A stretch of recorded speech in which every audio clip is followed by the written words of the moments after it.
تو ہمیں ضروری ہے ہمارے لیے کہ ہم اپنی ہیریٹیج کو، جو ہماری کامن اور بہت ہی رچ ہیریٹیج ہے، اس کو ریکلیم کریں، اس کو پھر سے اپنانے کی کوشش کریں اور پھر سے اپنانے کے طریقے نکالیں.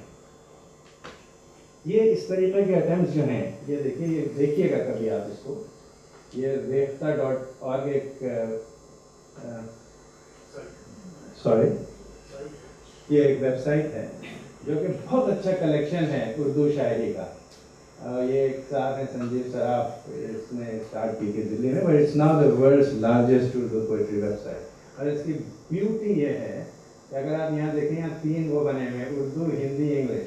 اس میں سے جس پہ آپ مطلب کرسر لے جا کے دبائیں گے، اس زبان میں پوری ویب سائٹ آپ کو کھلے گی اور اس زبان میں آپ سب چیزیں پڑھ سکتے ہیں. تو اس میں آپ اردو پوئٹری اگر آپ کو پڑھنی ہو تو یو کین ریچ اٹ. اور آوازوں میں بھی ہے. اچھا، یہی نئی ٹیکنالوجی کی دین ہے. نئی technology I can tell you will make script practically. I mean, for reading it will be there, but writing it will make it redundant. You don't have to know this script or that script to read, and you can read any literature in any script. That is what the new technology is going to give us.